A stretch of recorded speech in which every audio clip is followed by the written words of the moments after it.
Finally, after so much waiting, it's here. Amir Coffey's Phoenix Suns debut.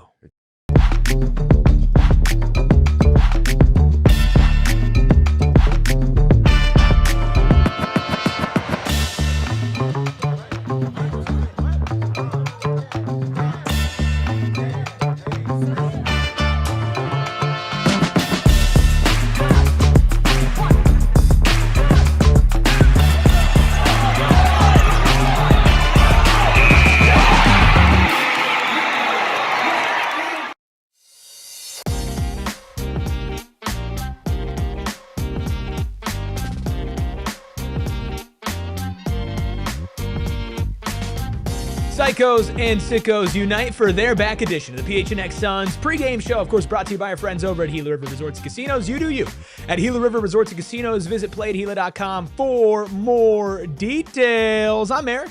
That's Gil. We got the freckled mama behind the Mac making all of the magic happen. Espo is not here today, is out getting professional nail painting done for Jalen Green's return, but he'll be back early. He messaged in our Slack, by the way. He messaged in our Slack that he painted his nails, which if he did, we need to, like, I don't even know what we need to do, but we need to do something. We need to do something about that. No, yeah. And the funny thing was the immediate response was, no, Espo, no. So, yeah, don't even play like that. So okay. We're not even going to say that, but you know who to blame. Look, hit the like button, hit the subscribe button. We are just about 100 subscribers away from 50,000. Actually, we're less than 100 away. We've passed the 49.9K mark. Let's make it happen. Please help us out. There's been so much PHNX Suns content this week, and we're happy to do it. We're blessed to be able to do it. Trade deadline, breaking pods, reactions, pre-games, post-games, watch-alongs, all this week, all in one place. We've added so many new friends, especially this show specifically. Please, if you watch this, hit that subscribe button, show some support. We are so close to 50,000 that I can taste it. But Gil, we don't have to wait anymore for the return of two guys that Suns fans have been excited about their return for a while. Let's get into the injury report presented by our friends over at the Husband and Wife Law Team. If you've been in a serious accident, call the friends over at the Husband and Wife Law Team first at 602-783-8841 or visit their website at husbandwifelawteam.com. Devin Booker, available. Jalen Green, available. We'll get to the rest here in a second, but what were your thoughts when that notification came down just about an hour ago? I could breathe easy. I let out a big sigh of relief, but also it's almost like, hey, maybe don't overreact to things and freak out and act like the world is ending when Jalen Green misses a couple games after taking a hard fall. It's all fine, all kind of what we expected to kind of be the case. I was encouraged yesterday when Devin Booker got upgraded to questionable and then kind of thought that would precede this happening today. Wasn't sure about Jalen Green, but very happy to see them both back on the court. Couldn't come at a better time. Tonight's starters, Colin Gillespie, Dillon Brooks, Royce O'Neal, Mark Williams, and Devin Booker. So Jalen Green continuing to come off of the bench. I've got a couple thoughts about what's going to be going on tonight, but first, I think just want to tell you about what Jordan Ott had to say about why Jalen was out for so long, and just said that the general soreness with him and making sure that he was able to run, that his gait would be right, there wouldn't be any re-injury here. And I know for some reason there's been, I guess I don't want to say like a shift because people are frustrated that Jalen Green hasn't been playing, right? You haven't really felt that with Book because it's an ankle sprain. It's been about 2 weeks now. Okay, he's back. With Jalen, there's been this, like, you got to play through this, man. And I've seen a lot of that, and I know there are going to be people in here who are like, oh, nobody's saying that. I promise you. People are in my mentions, in the PHNX Suns mentions, saying Jalen Green's a wimp. Jalen Green's a baby. Jalen Green needs to play through this hip contusion because he's getting paid millions of dollars to sit on the bench. And while I understand that you want this guy to play, what now I want from you is that if he's playing, through injury, because he was questionable today, he's not off the injury report, still left hip contusion, right hamstring injury management. If he doesn't look 100%, I expect you all to be very forgiving of him for trying to play through this, because Gil, I would be lying to you if I said I didn't have two schools of thoughts right now. One, I'm happy he's back. Yep. I'm excited he's back. And while there's always a general anxiety about him playing this year, I have that now on my other side of the brain amplified because a left hip and a right hamstring, those are things that don't manage well together. I'm a little bit worried about him playing today, but I'm excited that we at least get to see it. Yes, I agree with that. And one of the things we kind of talked about at one point Not necessarily tongue in cheek, but when the first fall happened and we didn't think it was as bad because he got back on the court and kept playing through it, it was like maybe he stops thinking about the hamstring so much. Right. But then when it flared up and got a little more serious, the concern was, okay, we don't want him to compensate for the soreness of the hip and then put more strain on the opposite hamstring. So that's back when you get to trusting this training staff, trusting the plans that they have for everybody, because regardless of if somebody's on the injury report or not, everybody has nicks and bruises at this point of the season, and there is a plan for managing all of that pain and all of that. So trusting that, trusting the rehab that he's done over the past few days, and knowing that they wouldn't put him back out there if he wasn't ready to play. So I'm excited to see him come back out there, and I also think that it'll be managed minutes, so we don't expect to see him longer than 20 minutes as well. No. So a limited workload for him, but the big thing now is easing him back into, by the time we're in March, he's playing a full workload. Yeah, and you hope, right? You've got a couple of games here until the All-Star break, and we'll give you all the updates on Grayson Allen and Isaiah Livers because that does come into play here in a second. But a couple of game runway, right? No back-to-backs. I don't believe it's a game and then a game and then a game. Actually, is it a back-to-back? Back-to-back next week. Okay, so maybe he plays one of the games of the back-to-backs. We're looking at, what, 3 games for Jalen Green before All-Star break? That'd be nice if he could play in 3 of those. For Book, on the other hand, really great to see him back. We've really seen this team struggle without him. It'll be nice not just for Jalen Green, but for Dillon Brooks, who's been the subject of a lot of ire lately based off of his final possession of that game against the Warriors. Yeah. It'll be good for Colin, who's kind of been a little up and down at moments and really, really up. And other ones, just his overall gravity, his playmaking has been sorely missed for this team over the last 2 weeks. Absolutely. And I think that's the thing, as you mentioned, one, just seeing him play and creating for himself, but the how much easier it makes life for everybody else, how he can set everybody else up. And again, the opposing defenses have an all-star to worry about, and also a guy coming off the bench that's pretty prolific as well. So, it's always unfortunate because we've said the theme this season is you take one step forward and take a few back, and this is happening. As exciting as it is to see these 2 guys back, we won't see Grayson Allen, we won't see Isaiah Livers tonight. But it is good to have those guys back because if they weren't available, this team would be very shorthanded tonight. Yeah, so let's go back to that injury report here and talk about the other guys on the Suns. So as you said, no Grayson Allen, no Isaiah Livers. Cole Anthony also out, not with the team. He didn't practice this morning. We'll talk about Amir Coffey here in a bit as well. Coach Ott did talk about the fact that Grayson Allen and Isaiah Livers both will be reevaluated after the All-Star break. So we'll obviously let you know what's going on. Now, for the Doomsday people, again, people were freaking out about Grayson. They're saying things like torn meniscus, right? Grayson Allen has a right knee sprain. So if we could just all take a step back and chill on that about, Grayson's going to miss the season. Hopefully he's back when the All-Star break is over. In fact, it's actually pretty good timing when the All-Star break is coming for not just Jalen Green and Devin Booker, who can work back into it, but now for Isaiah Livers and Grayson Allen. But with no Isaiah Livers, with no Grayson Allen tonight, Gil, that does lead way to new Phoenix Sun, Amir Coffey, who is available and not on the injury report tonight. Just versatility, man. That's good for this team as far as thinking about what he could bring. And we talked about the role that he plays as like that wing kind of guy, 6'7", height, size is how tall he is. But Had to clarify with that. But he's brought a lot of things to the table. He didn't necessarily find his way in Milwaukee, but there's a lot of mess going on there. But he ended off on a high note there, so maybe he picks up where he left off with the Bucks. Yeah, I think Amir Coffey is, I want to say like a sneaky addition for this team. I'm not expecting a ton from him, but I do think that he's going to play. And he talked about his own game and what he plans to bring for the Suns earlier today after shoot around.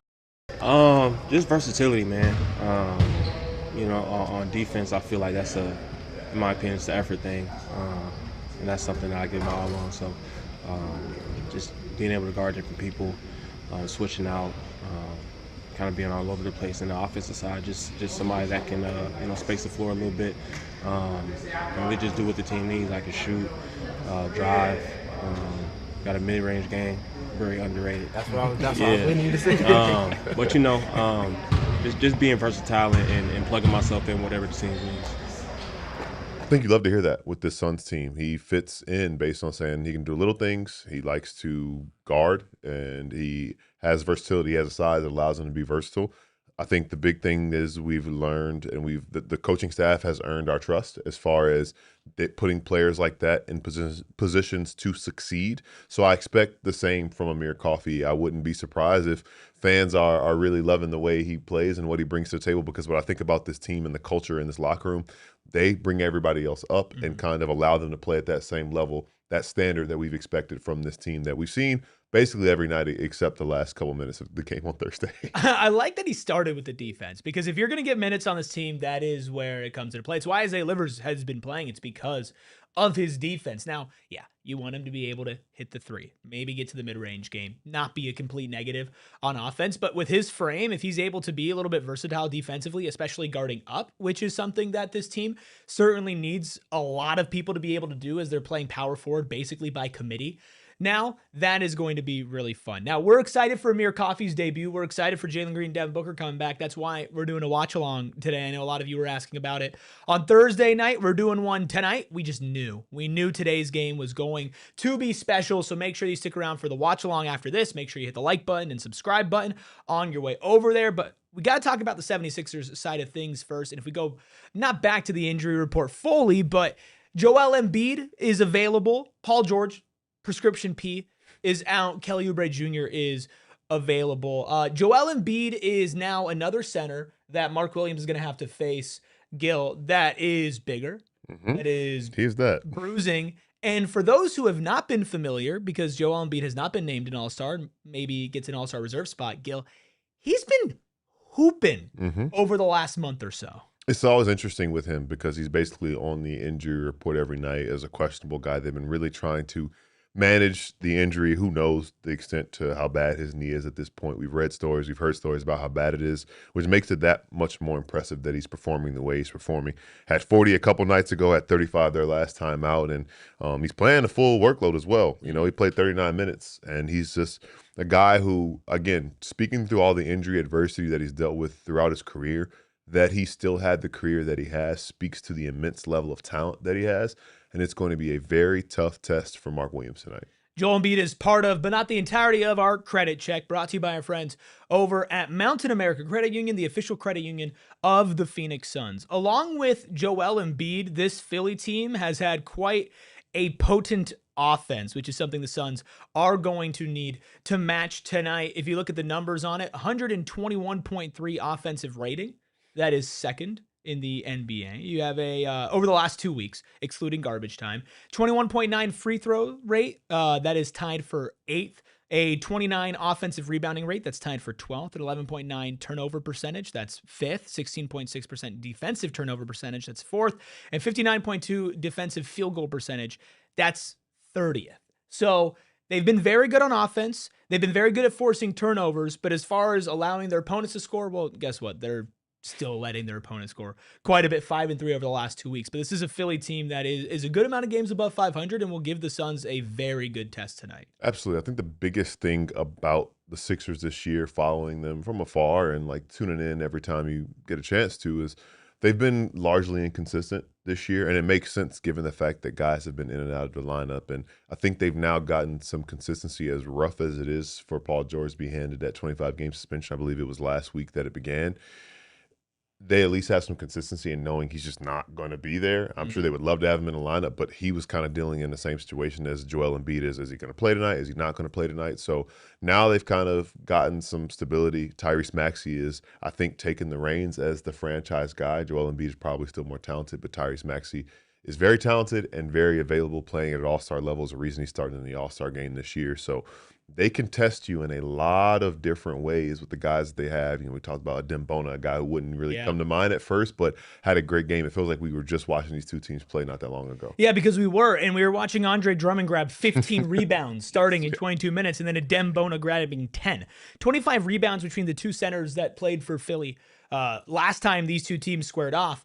And Joel Embiid wasn't one of them, right? Joel Embiid's going to give them such a different dynamic. He's so slow. He's so methodical, which is such a balance or a yin and yang with Tyrese Maxey and VJ Edgecombe, which are absolute speed demons. Now, VJ Edgecombe was actually the best offensive player for the Sixers last game. Him and Kelly Oubre actually combined for 46 points. He had 25 of those points. Tyrese Maxey was kind of put in jail a little bit. Kind Like of, we've seen a lot of guards be put into jail, but the thing about the Sixers team and why they are so good this year, Paul George didn't play last time. He's not playing this time, but when he does, they have so many guys that can beat you on any given night. Some of them are younger, like an Edgecombe or a Dembono or a Maxey. Some of them are older, like an Andre Drummond, a Joel Embiid, a Paul George, and some of them kind of walk that middle ground, like a Quentin Grimes, who got into double figures last time these two teams squared off. Like, this is a really good Philly team that I think is getting rolling at the right time. Embiid is kind of not peaking, but getting into his space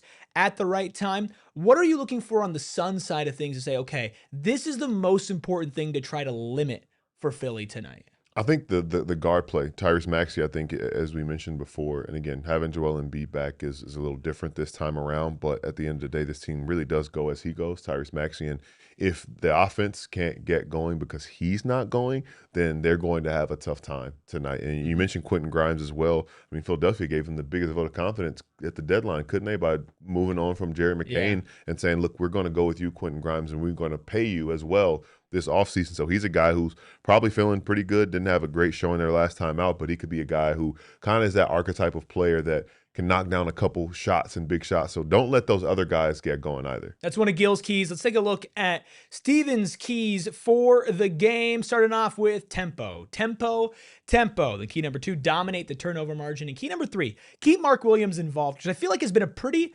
consistent key from Steven over the last week or so. Is that the key that stands out the most to you, or is it one of the other two? Mark Williams definitely stands out to me. In thinking about the matchups that he's had to deal with the past few games is a weird one. And also on Thursday, let's not forget that he didn't play down the stretch. And I'm sure that's fresh on his mind. He was frustrated about it, largely because the team lost. And I think that that's very understandable and reasonable that he is upset about it. But this is an opportunity where, listen, for everything Joel Embiid is, he isn't the fastest anymore. He's not the most agile big man. So again, you have another opportunity, similar to what we saw against Donovan Clingan earlier in the week, to outlast him, outrun him, outwork him. So can Mark Williams play with that level of energy? The ball will find energy and he can put up numbers that way. Yeah, I feel the chess match at the center position is a really fascinating part of tonight's game, because we know it. We just spent an entire trade deadline show and the show afterwards talking about what's the Suns' weakness, and that's defensive rebounding, right? Well, guess what? You're going up against Joel Embiid, who is a monster on the boards, and you're going up against Andre Drummond, who is one of the single greatest rebounders that has ever walked on this planet. Whatever your opinion is of him, that is not an opinion. That is an absolute fact. And if one of those two isn't playing, guess what? A Dembono is going to scrap, and he would fit in perfectly on this team, and that's why he's dangerous against this team. But like you mentioned, the speed, maybe finding the balance between playing into the pace of Maxey and Edgecombe, because it's not always the best for their centers, but also letting Mark Williams run free, right? So trying to slow them down on the defensive end, but then speed them up on the offensive end. This, to me, as far as Philly goes, feels like one of the most unique teams that the Suns will have to match up against, because they have two completely different styles of play with their two sets of stars. That's kind of what you have when you walk this kind of rebuild, but not rebuild that they've had, where they have this influx of younger talent and then the older talent. But without Grayson Allen tonight, I'm also looking at Colin Gillespie to continue to hit at a high volume from 3, because Grayson's been getting them up in Devin Booker's absence, but Book has not exactly been the greatest three-point shooter this season, so I don't know if he's just going to come in, and I know he's not going to come in and take the same amount that Book's going to be able to take. So Colin and Royce and Dillon, they all need to, I think, up their three-point attempts today, and hopefully the makes with that, in order to kind of sustain maybe some of the weaknesses that you'll be giving up on the offensive and defensive rebounding. Absolutely. And I think that, filling that void, again, not being at full strength, so no Grayson. So in addition to the shooting, the playmaking as well. And I know Book is going to do some of that, and Jalen Green is going to do some of that as well. But it's very important to not overload their plates in their first game back, because don't want to overexert them and also allow them to kind of just come back in. Devin Booker's an all-star. I don't have any worries about him coming in and being himself. But at the same time, the easier you can make life for those guys, the better things will be for this team as a whole. So looking for Colin, like you said, to make some shots, but also do some distributing and playmaking as well. So a player that we haven't talked about is one that's starting for Philly tonight. Dominic Barlow. On the season, he's not a name that you'd normally expect to talk about. 8.5 points, 5 rebounds and assists, 55% field goal percentage, like decent, but he's been starting for this Philly team quite a bit and has some good synergy with their star guys. So my thing is, like, don't let a guy like that get into double figures, which you didn't do last game where you picked up a close win against Philly on the road. He scored 8 points, which is about his season average, 5 rebounds, which is about his season average. So keep him average. And then if you can limit Kelly Oubre a little bit more tonight than you did before, ever since the Suns got rid of him after having him do the photo shoot in the Valley jersey, he has always played well against this team. If you're able to limit him a little bit more, keep him under 20 points, which you weren't able to do last time, and kind of not let the others beat you, I feel good with how the Suns have played defense against stars so far this season. Absolutely. And the thing to keep an eye on with Kelly Oubre is Paul George's absence and Joel Embiid being available usually works well for him. He plays well off of Joel Embiid's playmaking. We just saw Guy Santos as an offensive hub, making some playmaking from that big man position. So Barlow and Joel Embiid, two guys who maybe make a couple plays with their passing out of situations, and Kelly Oubre is oftentimes the beneficiary of stuff like that. So keep that in check. I think you'll be fine, like you said. How important is tonight's game? With Book back, with Green back, before we get into what the number is on the Suns must-win meter, how important is it, I guess, just from your perspective? It's especially important because of how Thursday went, I think, for me. Thursday left, I'm sure, a sour taste in everybody's mouths. You're up 14 in the fourth quarter, and you just let up, which is very uncharacteristic of this team. And you have another team come into your house and take it from you. So I think as this homestand continues, as All-Star break nears, you want to make that a distant memory and also just remind everybody that's very uncharacteristic. And you got your guys back. So, like, I won't say no excuses, but you're extra motivated to get it done. Extra motivated to get it done. Where does that fall on the numbers for the Suns must-win meter tonight? An 8.7 overall. Steven, back to his Steven ways with a 7, the lowest score tonight. You're at 8. Ayrton's at an 8.5. Espo and I are both at a 10. Espo finally reasonable. Going there at a 10.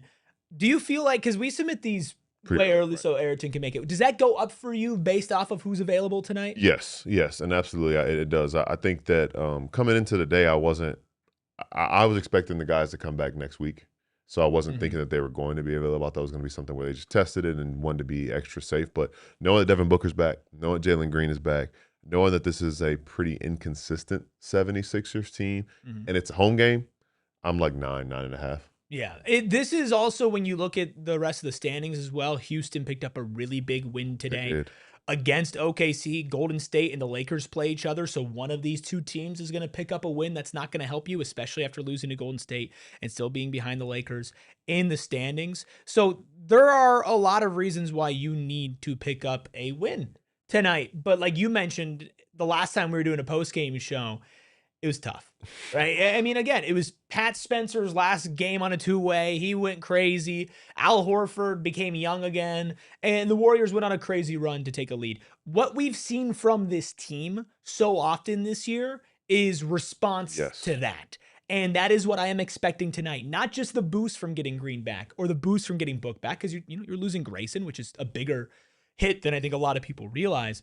But when you get punched in the mouth like that, a team's makeup is, okay, do we respond well or do we fold? And this team has not folded all season. I would be hard-pressed to imagine they do tonight, but they could not fold and still lose, right? Like, you can play hard tonight and still lose. I think this is a great test to say, okay, you lost to a Warriors team without Steph, without Jimmy. Now you're playing a Sixers team that's about as healthy as it gets minus prescription P. Let's see what you've got for them. Absolutely. And I think that goes into with the trend.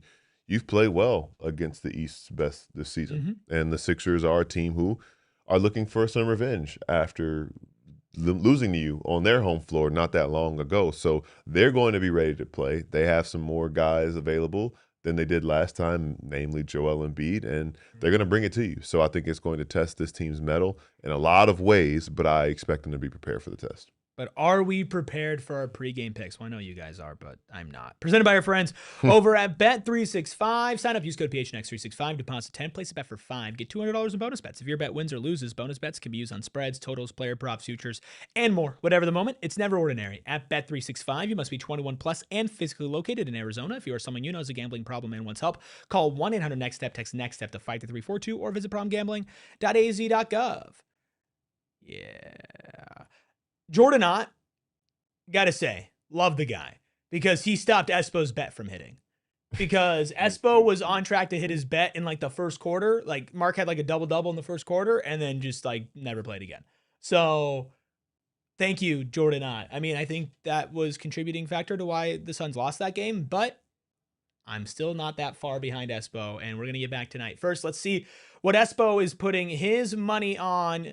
Royce O'Neal, why are you betting on Royce O'Neal? Famous last words. He's going to hit because you said this. But that's the thing is whenever somebody has money on him, it just doesn't work out. 4 3-pointers made. Colin Gillespie, 5 3-pointers made, so 9 total. I get it. I mean, I said that earlier that the Suns needed these guys to hit threes. He's taking that at a plus 950. Gil, what are you putting your money on tonight? You know what? I'm going with Colin Gillespie's playmaking, which I mentioned a little while ago. 5+ assists. Kelly Oubre Jr., the trend of hurting his former team, 15+ points. Dillon Brooks, 20+ points, bouncing back from a bad finish to last game and also benefiting from there being more guys around him tonight that the defense has to worry about. That is plus 440 with a 30% profit boost. I like that. Russell says, Eric, go big or go home on your bet? Not really. I'm kind of like alternating back and forth between big swings and not so big swings. Now, don't get me wrong. This is a plus 1,000, but like, tell me this is crazy, okay? I'm taking Joel Embiid over 8.5 rebounds. Okay. So it's the starting center of the opposing team for a Suns team that's one of the worst defensive rebounders. But I think on the other end, I think Mark is going to be so much faster than him. He's going to get a couple easy buckets. I have Mark Williams over 11.5 points. So that's where I'm looking at the center battle. Tyrese Maxey, I think, has Jordan Goodwin, Dillon Brooks, like is going to get defense pressure on him. Last game, he had 7 assists against the Suns. He's been passing the ball well as of late. I think his scoring kind of dips. I think he passes the ball more, especially with, guess who? Joel Embiid back in the lineup. So I'm taking Tyrese Maxey over 6.5 assists. Okay. And then give me Suns money line. I think they bounce back and they win. That's a plus 1,000 with a 30% profit boost. I feel like that is one of my more solid bets. It's realistic. Yeah, way more solid than the one that's like a laundry list stuff. Yeah. Which is, probably going to happen next game if I lose this one. But still, I feel good about this one. Ayrton, do you feel good about your bet tonight? I hope I feel good about my bet tonight. I got Devin Booker coming back and dropping 20+ points. He's also going to go for 5+ assists. Royce O'Neal, I'm joining the train, hitting 2+ threes tonight. Then Dillon Brooks getting over 0.5 stocks. That is all plus 420 with a 30% profit boost. I like it. I like that bet. See, B says like I'm going for it. That's a 4-leg parlay. The Suns money line too, like bumped that up quite a bit. So I don't feel like that's crazy personally. No, I think that's pretty realistic. Personally, that's just what I think. Okay, that's our bets. Who do we think wins? Let's take a look at our score predictions before we get to our watch along on this very channel. So make sure you check that out. 3 of us going with the Suns, including me and you, Gil, Steven going with the Sixers. Do you think Steven's crazy, or can you see that happening tonight? You got a close one. I can see it happen. The Sixers are like the Suns are also trying to bounce back from a tough loss. So, and they also, again, are thinking about revenge from last time. So they'll be a motivated Sixers team, but I don't necessarily know if they are prepared to handle a Suns team that has 2 of their guys back. Well, there's only one way to find out before we get out of here. $5 super chat from Alltex says, do Green's quicker returns to the team give you more confidence in staying healthy longer, or is it just worrisome as the previous delays? I'd be lying to you if I said I wasn't worried about Jalen Green. I think it was fine that he had that amount of time. I think it made sense, and I'm honestly a little surprised he's playing tonight. But I'm not ready to make any observation of saying that like he's healthy or these quicker returns are good until we see him play extended basketball. Absolutely, because I mean we're at this point where it's like we know the cycle at this point. He comes back, it's a valiant return, then something happens. Obviously, the last time was a little more of a freak accident. But the big thing that we've been talking about so much with him returning is easing back into it so he can start increasing his minutes, and we're seeing him play in the rotation how he's going to when the stakes are highest. So that's when I will feel best about it, but you got to work and ease your way to that. Well, let's not ease our way into it anymore. We're going to head over to our watch along on the way out of here. Hit that like button, hit that subscribe button. PHNX, less than 100 subscribers away from 50,000. So much work goes into this here, and I'm not just trying to blow smoke up of our own asses. The amount of hours that get put into this office to get to 50,000, it is a lot, and we are going to be so happy when we get to that number. We know that you're going to help us out. So hit that subscribe button, hit that like button, buy our new shirt, the Villain shirt, available now on our locker. Also a Die Hard sale for the big game. Of course, that's tonight's game, not tomorrow's game. tonight's game is the big game, so we have a diehard sale going on, $32 for a year. We'll talk about the rest of that over on our watch along. Follow us at PHNX_Suns, and we'll talk to you soon. We all silly like the mayor.